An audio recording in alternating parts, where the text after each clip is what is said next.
I am coming at you straight out of the savannah. I have come here to look for a genius. So what you're telling us, if Elon Musk is watching and he wants to buy the idea, you're not gonna sell it to him? I won't personally sell lights because it's light is like my baby. If a young man like you can come up with such an invention, then just like we like to say on this channel, absolutely nothing is impossible.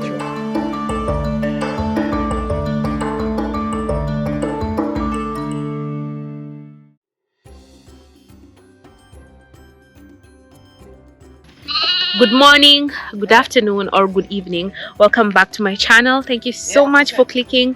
I am coming at you straight out of the savannah. I have come here to look for a genius. There's this young man who invented lights, lion lights, and this thing has made such a big difference in his community. Because of these lights, his people are able to live in peace. Do you understand what I'm talking about? You probably don't, but don't worry, I've come here to look for him, and he's gonna tell us more about his amazing invention. On this channel, we love to tell African stories that you don't see anywhere else. You know, our people are courageous, our people are genius, our people are inventive, but who tells their story? We as Africans have to tell our own story, and we have to celebrate our black people doing amazing things across the world. So come with me.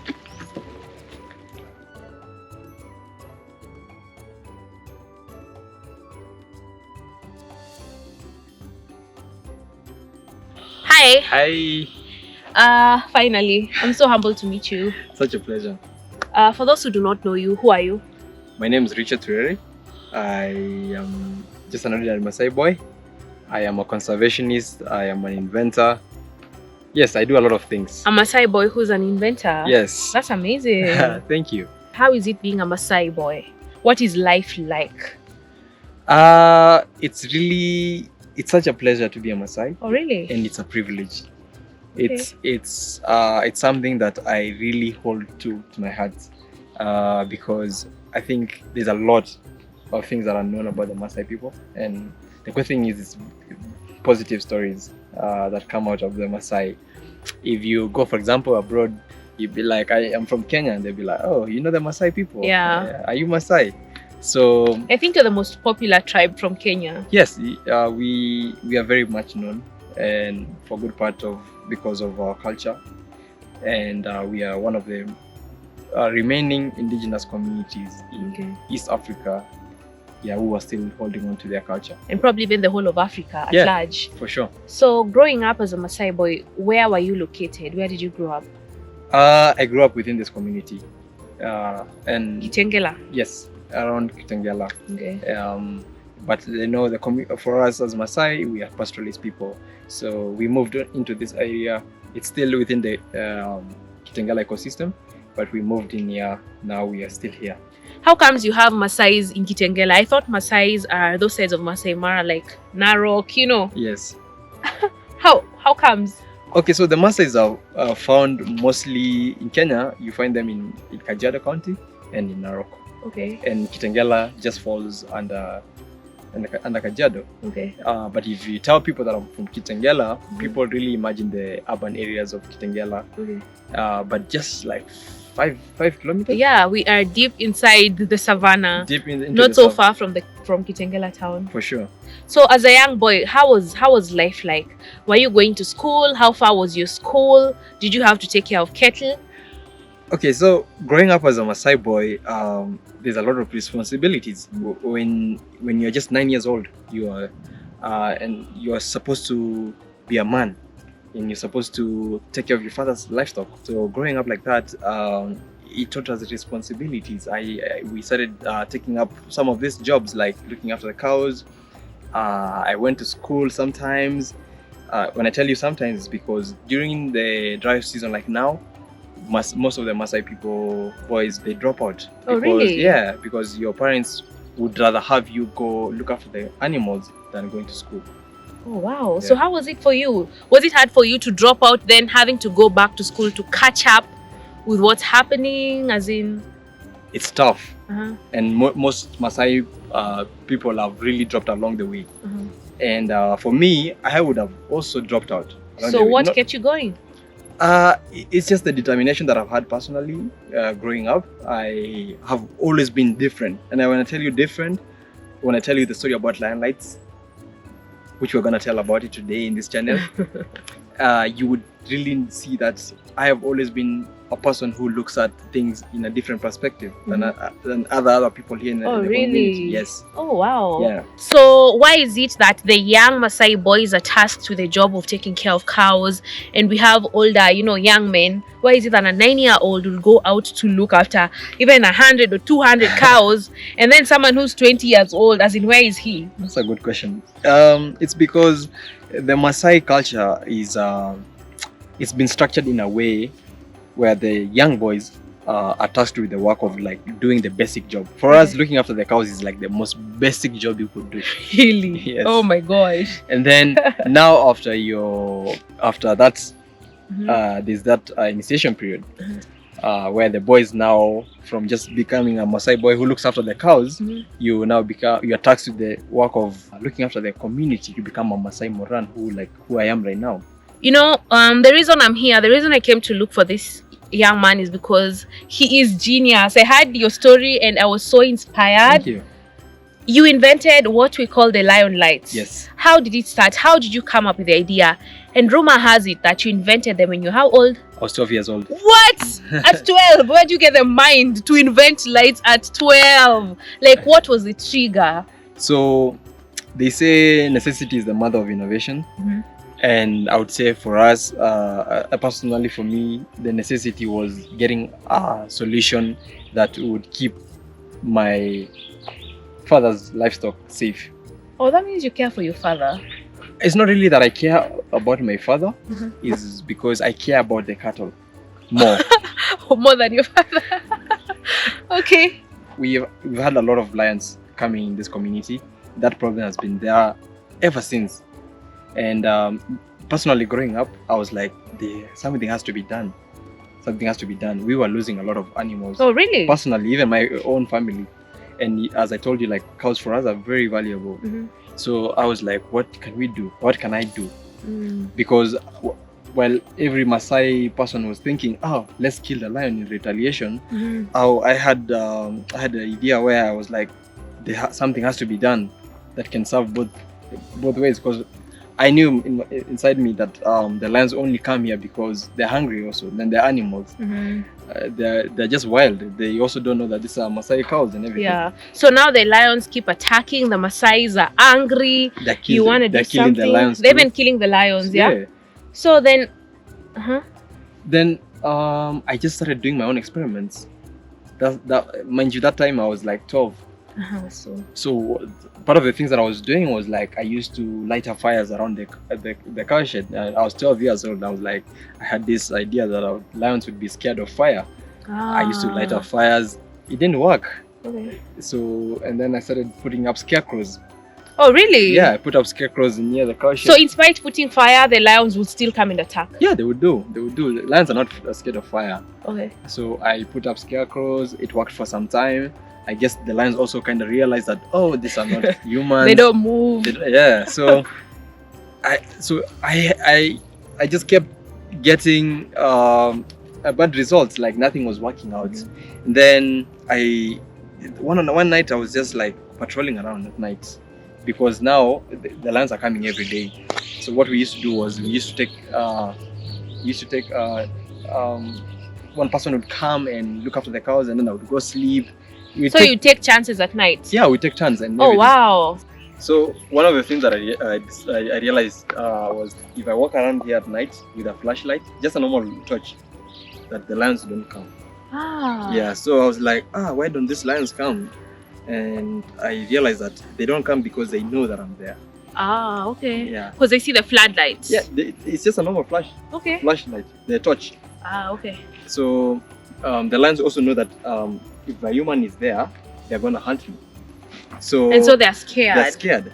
So I was like, so the lions don't come because there's a torch, because they know that someone is holding that torch and patrolling. So my idea was like, how do I make this permanent? Something permanent. How do I make these lions realize that there's always humans patrolling around. Yeah. So that's actually the idea of line lights. Wow. Line lights are very simple, by the way. So the lights actually flash and mimic that humans are patrolling around when there's actually no one. At 12, you thought of this idea. Yeah. That's so genius. Yeah. I wow. thought about that when I was 12 years, and it took time to make that, because now you're 12 years old, you're from this community, you have no resources whatsoever, and you don't have any knowledge to do that. And yeah, it was really a challenge. So how did you do it? I went about and started doing running around here in the community. I remember the first thing that I had before we go there, before making the line lights, I was that curious kid. That's why I was telling you that I'm always like someone who does things differently. So here in the community, I used to break things. I used to tear off things. My mom bought a new radio one day, and the next day I had broken it off because I wanted to see the people who were inside. You wanted to see? The people who were inside, you know, you wanted to see the people who were inside the radio. Yeah. So you know, you hear people talking inside the radio, but you don't know where they are. So I opened it to see if the people are there. But like that curiosity really taught me a lot of things. It really taught me that it taught me how to put things back. I became that person who like, yeah, in the whole community, if someone's phone got broken or the radio got broken, they'll bring it to me and and you'd actually fix it. I'd fix it. At 12? Yeah, at that time. Wow. Yeah, so by that time, when I was coming now to do the line lights, I already had like experience of like now putting up things in basic, like in like putting up the lights and everything. Did you get these ideas from like school when you were going to school, or is it something that you were just figuring out yourself? I was figuring out myself. Wow. So I was teaching myself, like this was knowledge that I was being acquired from like breaking things and putting them back. Oh wow. Yeah, so I was in standard 7. So I wouldn't even go to school most of the time. So there wasn't really knowledge that I had acquired elsewhere. So I used to go to scrapyards in Kitengela. I would borrow things like my first battery that I used for the line lights was from my dad's car. Really? Yeah, my dad had drawn a battery and I went and picked it up. I connected it. I remember the first time that I set up the lights here at home. It worked for first day, second day, third day, and my dad was like, hey, this is working. Oh, so the lions stopped coming. The lions stopped coming. Now people started being like, oh, can you install it for me? Can you install it for me?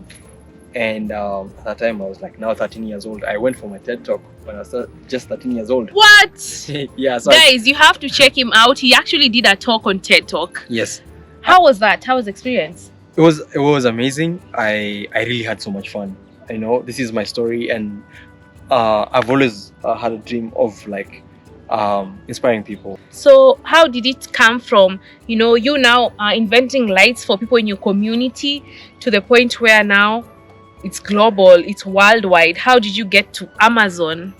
So as I was telling you, that this is a problem that was not only affecting my community, but was also affecting the whole entire Kenya. So when I made line lights, we started now spreading it to this homesteads here in this community, and then communities outside this community started also asking for the lights. So we started installing lights in places like Maasai Mara, Amboseli. What? At 13? Yeah, I mean that was around like 2015. We are at that time the idea was still very rough in terms of like its sustainability. Like it wasn't really a fine product. So there was really I was young, trying to chase school, and I'm also trying to make my product work. So it was really a challenge. But it was until like around 2019 when we could really supply what the market demanded for us, because we had many orders even outside Kenya, but we couldn't really meet it. Wow. So how did people outside Kenya learn about your lights? I mean, for most of the time it was because of the TED Talk, and now the news that are spread. Line lights went viral. Let me tell you, like there was a need for a solution like line lights, because even the government itself couldn't find a solution to it, because the government was already spending so much money compensating the farmers. Wow. Who are losing their animals. Is this what you're holding? Yes, this is actually line lights. So let me just show you how the line lights look like. So to get to this now has taken like years to fine tune it like that. Where do you get the raw products? So initially when we started, we used to make them here, and it was just like it was really expensive for us because we used to buy most of the components from China, And then now import them to Kenya. import them to Kenya, and then now try to put them together. It just became so expensive for us that we had to outsource the production in China. Okay, so you're talking about importing them from China. You being a Maasai young boy, where do you get the money? Is it your dad who supported your dream, or how was that possible? I would personally say that my parents have always been there for me, emotionally, in coming up with the Lions and everything. They've always been there, supportive. But when it came to like, for example, funding for things like this, I became a National Geographic explorer in 2020. How? Who decided? I mean, these are things that, like for example, National Geographic it's a worldwide thing that they see people that they know that they have, they're doing great things in So they reached out to you. Yeah, they reached out to me. They were like, "Oh, we would want to make you a National Geographic explorer." There are very few people who are like that, by the way, in Kenya. So at my age, I really feel very honored to. What does that mean? It's a society of great minds in conservation, and that has really helped me to really pursue my invention in terms of like fine-tuning it and making it more efficient for our customers. So is it because of this light that you were sponsored to Brookhouse? No, really. I got a scholarship to go to Brookhouse purely because the school was very interested and fascinated on what I had done. So the school sponsored me to to go to Brookhouse. So not any individual actually sponsored me, but I would just like to give special shout out to Dr. Paula Kahumbu, Joyce Kasheru. Those are the people like really have helped me along the way with this journey of Lion Lights. If a young man like you can come up with such an invention, then just like we like to say on this channel, absolutely nothing is impossible. Sure. So how was it for you as a Maasai boy from the village going to Brookhouse? For those of you who don't know, Brookhouse is the group of schools, one of the richest schools in Kenya. Yeah. So was it a challenge for you? You can imagine growing up in this community. Yeah. It's a very good community personally to grow up in. But then going to Brookhouse, for example, it's a change of culture. Like it's totally a culture shock. Yeah. Because now you're chilling with kids who come from very prominent families, and it has never been a challenge for me personally because I knew at that time that even for Brookhouse to consider me to go to Brookhouse, you are good enough. They had seen something in me. Yeah, for sure. So that is, I mean, I've had my low moments there. When I was young, I was like, "Hey, bro, do you think I really fit in this place?" But then I've always had that spirit that tells me that, "Oh, you really belong here because you wouldn't be here." So that is what has really pushed me. And I mean, apart from Brookhouse, like Lion Lights has taken me to places. I have been over the world. What are some of the best places or memorable places you've been? I have been all over the world. I have been to places like Brazil, Mexico, Hong Kong. I've been to California. Where you did your TED Talk? Where I did my TED Talk. I've been to Johannesburg where I went for No way! one award. Yeah, I have been. Lion Lights has really been. It's been a journey. And, wow. And it's just been a journey that always reminds me that you can literally make it in this world. You just have to have the focus. Like for me. You can imagine growing up in this community and telling me that I've been to all those places. Wow. Yeah. That's amazing. Yes. On behalf of the young people of Kenya and all Kenyans in general, I just want to let you know we are so proud of you. Oh, thank you so much. Do you feel like we celebrate you enough? Thank you so much. Let me tell you, I like to say this very openly. We can do better as a country, and I really thank you for coming here. I think, the second local production that has come here. We've had CNN here, we've had BBC, we've had Al Jazeera, the biggest in the world there, come here before. But then they've never. For them, this is not story. This is not something that could sell in Kenyan market. Wow. Yeah, but it's a Kenyan story, and Kenyans need to appreciate. And this is what a boy in Kiambu or in Narok or in Mombasa can find it like he can be able to relate to something like this. Yeah. Seeing someone from Kajiado who made something that helped his community and his country and other countries. It changed the world. It changed the world. the biggest challenge I faced coming up with line lights is I made this when I was very young, and most of the things that I would really say that I didn't maximize. You know, when line lights was really still fresh, there are things that I wish I would have done better in terms of like my legal copyrights and patents and everything. But personally, like I'm really happy because this is a story, a Kenyan story, homegrown solution. And I'm so proud of you. And you know, you're Kenyan, you're one of our own, and this is amazing. Thank you so much. So if there's anyone watching and they want to support you, what kind of support do you need? First of all, like follow Lion Lights. Lion Lights is on Instagram, Facebook, and you can follow me, Richard Turere, Lion Boy, on all socials. And this is a project that any person in the world or any organization in the world can support, because you can see the fruits in the ground. You can come down here if you yourself. You can do Lion Lights installations. You can support homesteads here with Lion Lights, and you will support a community towards living with wildlife. Yeah. Okay. Yeah. So if there is an investor watching and they want to buy your idea off, would you sell it? I've been offered millions. Really? Yes. You wouldn't sell it? Why would I? So what you're telling us, if Elon Musk is watching and he wants to buy the idea, you're not gonna sell it to him? I won't personally sell Lion Lights, because it's Lion Lights is like my baby. This is something that I've raised for the last 10 years, and it's something that I really hold dearly. I understand why. Yeah. So how has this changed your life and the life of people in your community at large? Personally, it has changed so much about my life. I have been to places like that I have never, like I didn't dream I would be. I've gotten the best education because of Lion Lights. I have been to places, I have interacted with people like Jack Ma.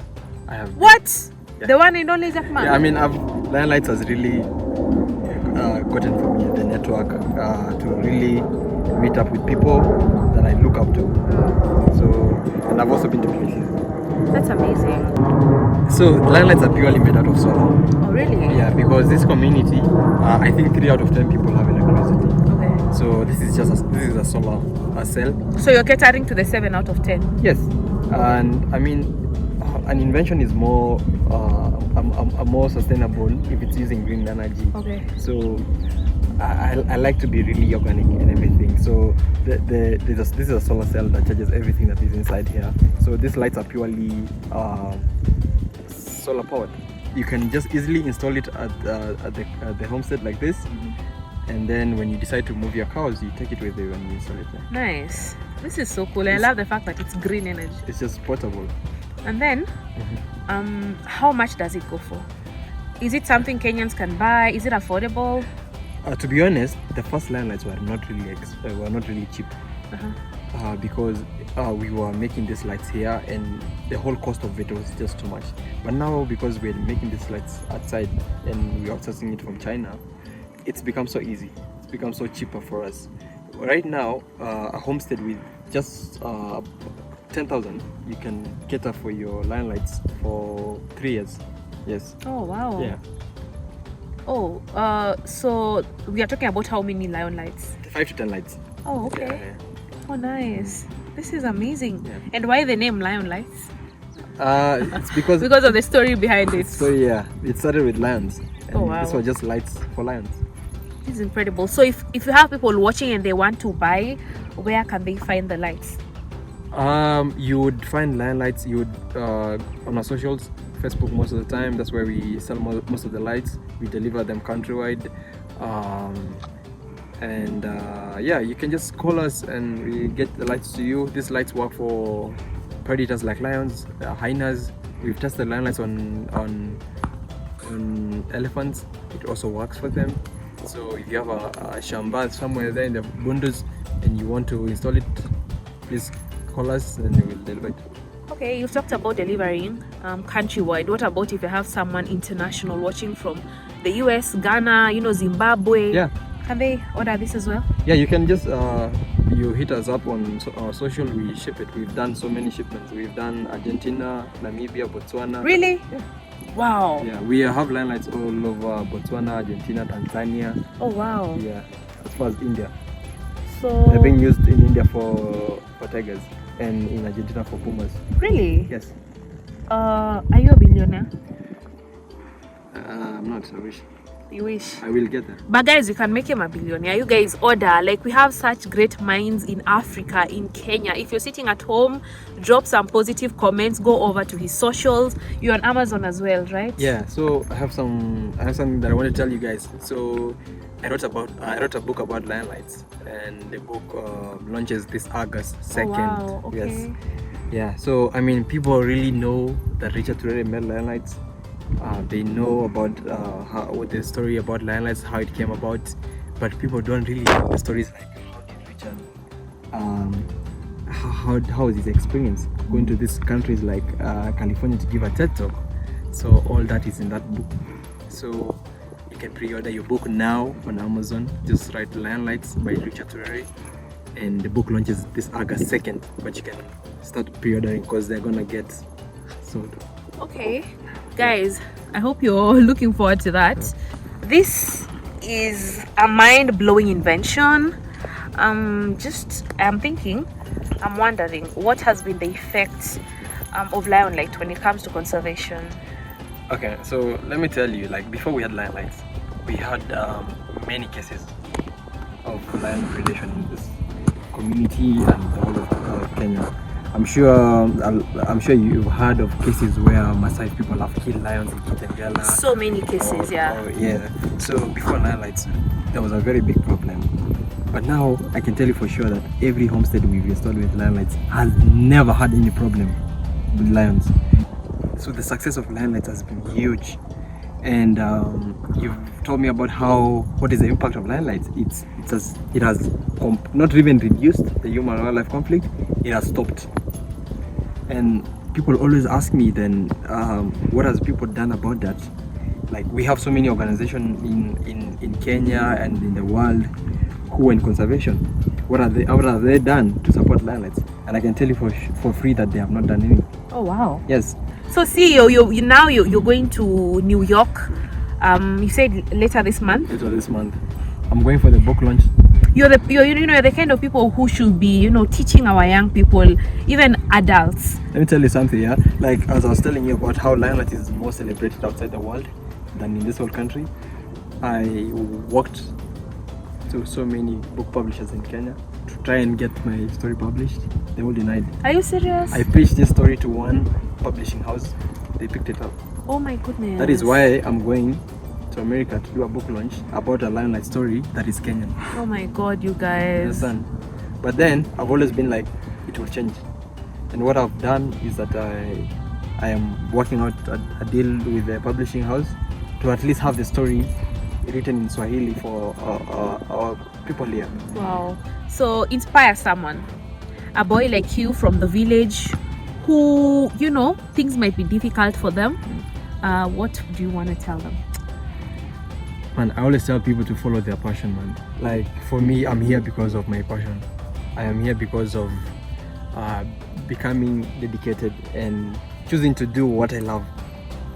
Understand? Like, for you, you're passionate about creating content for young people and showcasing things around the world. For me, I have been always passionate about creating things. I have always have a passion of alleviating my community and creating things for my community. And for me, I've always had that determination that I will be there. And it doesn't matter. I've always told myself that it doesn't matter where I've come from. I know where I'm going to. So wow. That's what I always tell people. Like, just follow your passion. Whatever you do, wake up every day and you do it, man. It doesn't matter if it doesn't work out. It's not gonna work out the first day, next day, it's not gonna work out like that. Just put out the work. If you put the work and you try, you just put the work. That's all I'll tell eventually people. It works out. It works out. And let me tell you, like, when things don't look like they're gonna happen, they're gonna happen. I know, especially when you're just about to give up. Yeah, just after that there's something. Wow. I'm telling you, seriously. I am so inspired by you. Thank you you. have no idea. Thank you. Yeah. Wow, you're genius. Thank you. It's been a pleasure. Thank you so much. I have been talking to Richard Turere. go over, order these lights. Africans, let's support Africans doing great things. Let's not wait for Americans, Europeans, Asians to come here and take him there, you know, and then we start complaining, oh, he's forgotten his roots. What are you doing for him? And he's here, you know. Let's support our own. Yes. Cindy, Ama, what do you say? Yeah, like let's support our own. Like that's the biggest problem that we have. We've had that issue with music. We're not playing music that is Kenyan, and we're not playing music that is African, you know. Yeah. The same thing for us. We're not supporting young people from within us. Yeah. So do your part, guys. I have done my part by bringing you a story. Now do your part and invest in Africa and Africans. Thank you so much for watching. Until next time, bye.